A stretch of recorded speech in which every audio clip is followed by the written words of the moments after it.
नमस्कार दोस्तों, स्वागत है आप सभी का मेरे ब्रजेश शर्मा ब्रजवासी यूट्यूब चैनल पर। दोस्तों, आज मैं आपको आश्विन मास की सर्वप्रत अमावस्या की कथा सुना रहा हूँ। श्राद्ध पक्ष में सर्वप्रत अमावस्या का बहुत ही महत्व है। यह पितरों को विदा करने की अंतिम तिथि है। अगर कोई श्राद्ध तिथि में किसी कारण से श्राद्ध न कर पाया हो या फिर श्राद्ध की तिथि मालूम न हो तो सर्वप्रत श्राद्ध अमावस्या पर श्राद्ध किया जा सकता है। सर्वपितृ अमावस्या पितरों के लिए मोक्षदायिनी अमावस्या मानी जाती है। हिंदू पंचांग के अनुसार अश्विन मास की अमावस्या तिथि को सर्वपितृ अमावस्या के नाम से जाना जाता है। श्राद्ध कर्म में इस तिथि का बड़ा महत्व है। शास्त्रों में यह तिथि सर्वपितृ श्राद्ध के नाम से भी जानी जाती है। श्राद्ध या पितृपक्ष के दौरान पूर्वज धरती पर आते हैं, इसलिए पितृपक्ष में तर्पण और श्राद्ध के साथ दान करने का विधान बताया गया है। मानता है कि ऐसा करने से पितृ प्रसन्न होते हैं और आशीर्वाद प्रदान करते हैं। देवताओं के पितृगण अग्निस्वांत जो सोमपत लोक में निवास करते हैं, उनकी मानसी कन्या अछोदा नाम की एक नदी के रूप में उपस्थित हुई। मत्स्य पुराण में अछोदा सरोवर और अछोदा नदी का जिक्र मिलता है, जो कि कश्मीर में स्थित है।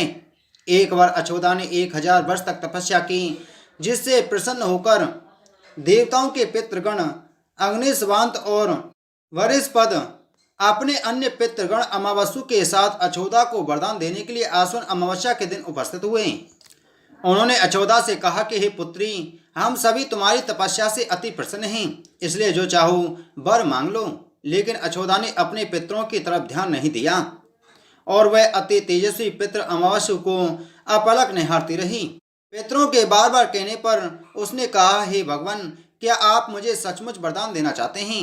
इस पर तेजस्वी पितृ अमावस्या ने कहा, हे अछोदा, वरदान पर तुम्हारा अधिकार सिद्ध है, इसलिए निसंकोच कहो। अछोदा ने कहा, भगवान, यदि आप मुझे वरदान देना ही चाहते हैं तो मैं तत्क्षण आपके साथ रमण कर आनंद लेना चाहती हूँ। अछोदा के इस तरह कहे जाने पर सभी पितृ क्रोधित हो गए। उन्होंने अछोदा को श्राप दिया कि वह पितृलोक से पतित होकर पृथ्वी लोक पर जाएगी। पितरों के इस तरह श्राप दिए जाने पर अछोदा पितरों के पैरों में गिरकर रोने लगी।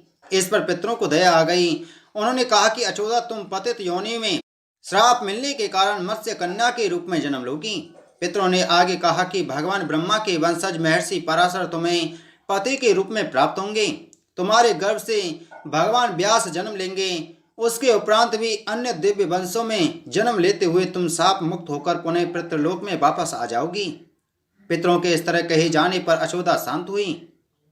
अमावस्या के ब्रह्मचर्य और धैर्य की सभी पितरों ने सराहना की एवं वरदान दिया कि यह अमावस्या की तिथि अमावस्या के नाम से जानी जाएगी। जो प्राणी किसी भी दिन श्राद्ध न कर पाए, वह केवल अमावस्या के दिन श्राद्ध तर्पण करके सभी बीते 14 दिनों का पुण्य प्राप्त करते हुए अपने पितरों को तृप्त कर सकते हैं।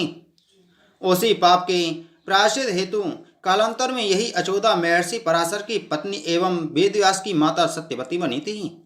तत्पश्चात समुद्र के अंशभूत शांतनु की पत्नी हुई और 2 पुत्र चित्रांगद तथा विचित्र वीर को जन्म दिया था। इन्हीं के नाम से ये कलयुग में अष्ट का श्राद्ध मनाया जाता है। जय श्री कृष्ण।